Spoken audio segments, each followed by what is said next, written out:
Welcome back to the Gear4music drum channel. I'm Laurie Caldwell. Today I'm really excited to be with Adam Marko. He's a world-renowned session drummer, educator, drum clinician, and he's here in the Gear4music studio. Adam. Hey, my pleasure. Welcome. Thank you for coming to rainy old York. We've been filming some absolutely excellent content. We're going to be talking about the brand new SQ1 kit, its fabulous new finish, as well as a lot about Adam. So yeah, if you like this sort of content, please consider subscribing and hit that bell notification to get notified of new content like this.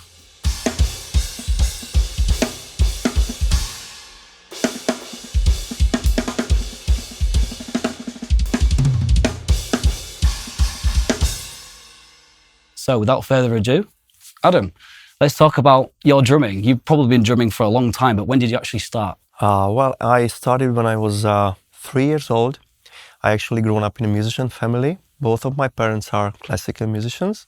So this way the music has determined my childhood. So when I was like 3 or 4 years old, they took me to a concert. I really remember it. I remember the moment they were playing Carmina Burana. A lot of percussions in that piece, and I got obsessed with the drums and percussions in that moment. So I decided to, to sacrifice my whole life to to learn this instrument. So obviously I started with the classical studies, and then when I was like 13 or 14 years old, the rock and the progressive styles came into the picture, and then it was a done deal that I'm gonna heading this direction. So you have a classical music background, really. So you started on timpani and tubular bells and all that stuff. Yeah. Because of your parents. Yeah. We started with just the snare and xylophones and orff instruments as well. So yeah, it was a great experience for sure. Yeah, I bet that's probably had quite an influence on the sort of music that you play. Very sort of technical music, odd time changes and things. Classical music can be pretty technical. Yeah, and then absolutely. Then you became a teenager. Became heavy metal. I wouldn't say heavy metal, but I was a huge fan of Dream Theater, of course Metallica and these guys. But Dream Theater was the most important, and that's how I became a prog drummer mostly. Adam, off camera today, before we start talking about the 2 tracks that we've recorded, you've got a story about Jordan Rudess. Do you want to just quickly say about that? Yeah, I was very lucky and got the opportunity to work with Jordan Rudess from Dream Theater back in 2018, because we were playing on the same music festival in Czech Republic, Karlovy Vary. Jordan was looking for a drummer for his Exploration piece, which is basically a rock band and an orchestra. So it's like a really challenging musical environment, let's say. And so, of course, I was like, pissing my pants and oh my God, I'm gonna work with Jordan Rudess, my childhood hero, one of my childhood heroes for sure. He was super kind, amazingly supportive, sent over the tracks and the piece. So I was preparing myself, and then we had like 2 or 3 rehearsals in Karlovy Vary with the orchestra. And then we were doing the festival gig. So yeah, it was one of the highlights of my career for sure. Amazing. So you went from being on percussion as a child in the orchestra to organising an orchestra with the keyboard player from Dream Theater. Yeah. Wow. Yeah, it was an amazing experience for sure. Well, we're definitely going to talk about more of your touring and music projects later, but I think we should start talking about the big beautiful elephant in the room. This excellent SQ1. Yeah. This is the new finish. If you'd like to talk us through the specs on the toms, the kicks, the snare that we're using, any hardware, and just let us know how you use it. Yeah, this is the brand new line of Sonor drums, set in pure white is the color. And this kit was used by Chris Coleman during the UK drum show last weekend. Yes. What? So the sizes are 20 by 16 bass drum, 10 by 7, 12 by 8, 14 by 13, 16 by 15 toms. The toms are 7-ply European birch, and the kick drum is a 10-ply. Nice. We've got the compressor snare drum there. Yeah, that's a beauty. Yeah. That's a 13 by 7. Yeah. Why do you use the 13 over the 14? I got used to the 13 because for me it's a little bit more comfortable. It's got a better response. It's faster. I think the ghost notes are maybe more, how to say, it's more articulate, you know? Yeah. So yeah, that's why. Yeah, I mean, that complements this kit perfectly. I believe this kit comes with its own snare, so we're using a different snare. But yeah, so you got the 45-degree bearing edges for you guys. You know, you love your specs at home. And is it 1.2 millimeter? I think that's right. Yeah.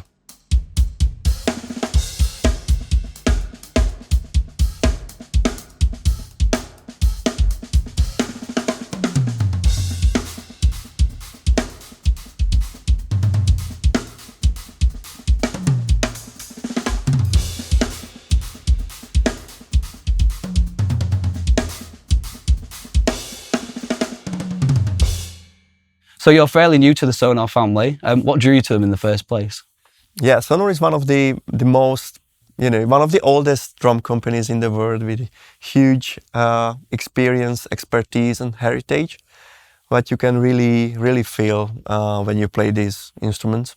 Yeah, I joined last May to the family, and just couldn't be happier.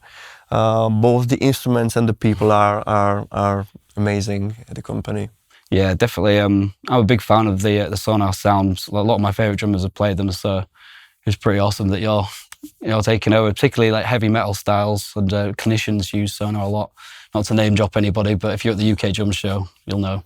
Let's talk about your setup, not the actual specs of the kit, but from what I gather, this is a left-handed kit which you play as a right-handed, open-handed drummer. Is that right? I'm actually a lefty who plays open hand. And I know it's quite confusing, but this is the way how I basically developed myself, how I was taught. And the reason is that if you play open-handed, this way your weaker hand works much more. And there are many possibilities on the kit. The trafficking is easier. You got a different vocabulary, feel-wise, groove-wise. So I really like it. It's time-consuming to practice everything open-handed as well, but it's really worth it. So yeah, I'm using 3 stacks from Meinl cymbals. I'm in Meinl and Dorsey. I'm using a Crasher hat. That's the small stack over there. I'm using a Smack stack. That's the middle size, and I'm using the Fat stack. So it gives me like 3 different options to embellish the grooves and. Mostly I'm using the Bison series. This is an exception because this is a pure alloy crash. Yeah, I've really enjoyed listening. We're going to talk about the songs in a minute. I mean, particularly we mentioned about the open hand. In one of the songs, you do like, hang on, we think about this, Drew, right hand sort of. Yeah, like an ostinato thing. Yeah. So playing that open-handed on a left-handed kit is a real head mess for me. Yeah. But that's really interesting. So yeah, you got 3 stacks there.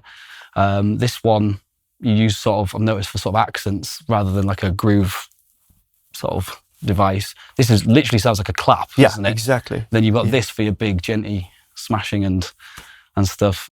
So the 2 tracks we've just recorded, and it's been absolutely amazing to watch, guys. You're going to love the videos. Can you just tell us a bit about them, like who they're by and how you approach the writing to the drums and anything technical about playing it? Yeah, the first track we recorded is called Wormhole.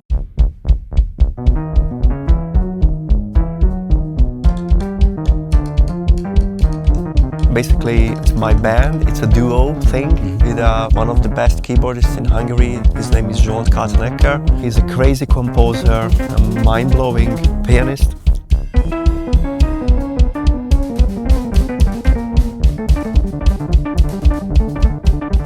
He composing the songs, I'm writing the drum parts. So that was the first song, and the second song is written by Nick DePiro, who you might know from the band Night Versus. An amazingly unique guitar player.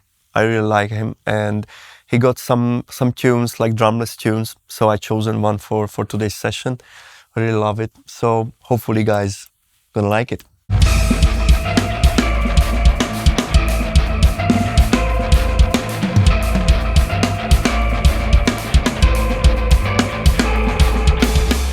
When you're at that level of professional player, how do you cope? I mean, there's so much pressure when you play the big stadiums that you play at, but then also if you've come from, the humble beginnings in the orchestra, is there any advice you can give myself or anyone watching? So well, I guess my question is there, like, how do you do it? You know, I started when I was a child and I always wanted to do this. So basically this is my life, to play the drums and to serve the music, doesn't matter what style it is, you know. And I really enjoy it, which is the most important thing. But what keeps me fresh is definitely the fact that I'm playing many styles.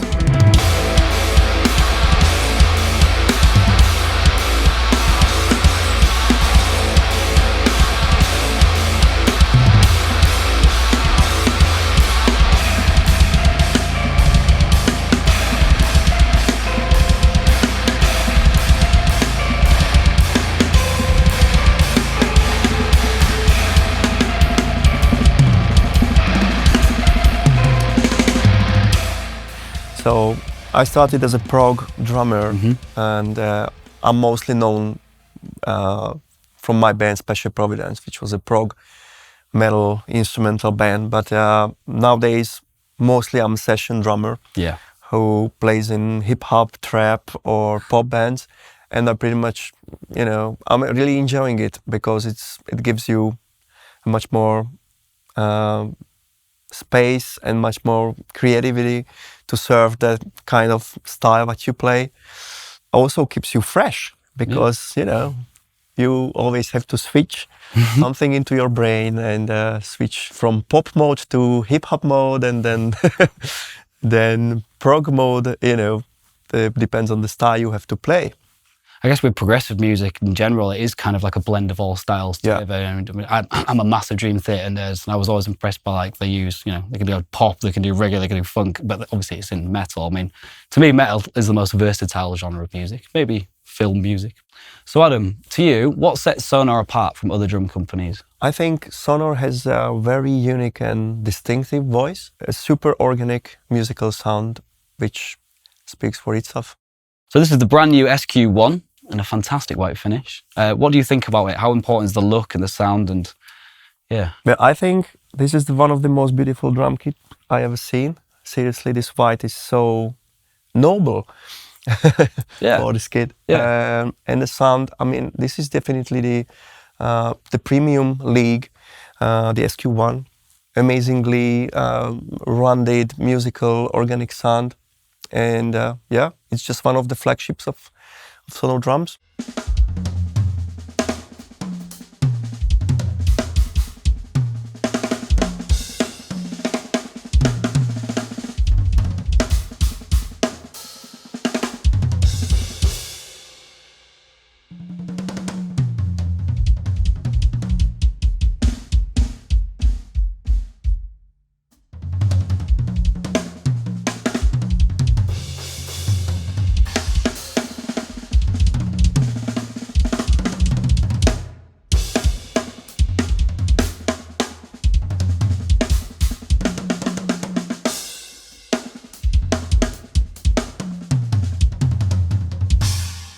Yeah, it's a stunning kit to look at, particularly in this finish. And the sound of it is amazing. But you know, the hardware, everything from the lugs to the bearing edges and the hoops, it's all the details are like top notch. High-end specs. Yeah, you can find all of those on the website. So, what advice would you give to young beginners looking to find their own style and voice behind the kit? Well, first of all, practice a lot, and never give up on your dreams, guys. That's for sure. Go for it. That's good advice. I need to hear that, and I'm not a young beginner. But obviously you're one of the best drummers we've had here, and to get to your level can seem quite daunting. So if you're a 10-year-old, you've just started, you're listening to all this crazy compound time signatures and ostinatos and polyrhythms, where would you start? Oh, man, that's a hard question. Where would I start? I don't know. AC/DC?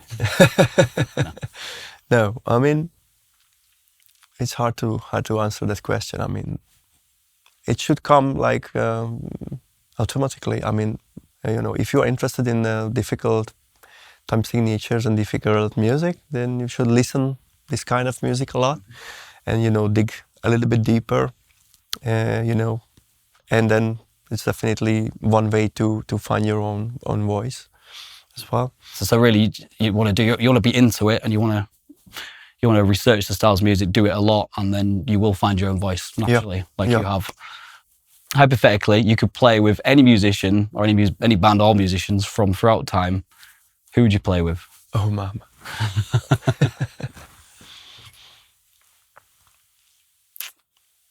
Sting?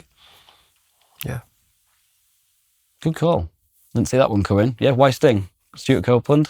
Or just for, the Police, or just Sting? It's just the diversity of the music and what he represents. Yeah. He's got real character behind the kit, that guy, so... Yeah, and he is quite progressive, I guess. He, a lot of his fills were pretty ahead of the time when they came out, so maybe you could draw some influence from that. Adam, thank you for this. It's been brilliant. Thank you for coming to Gear4music today. It's been absolutely pouring down with rain. It's mine. Thanks for having me. So if you've enjoyed this video, please subscribe to our channel, hit the bell notification to get notified of new videos when we post them. I'm Laurie Caldwell at Gear4music Drum Channel, and I'll see you in the next video. Thanks for watching.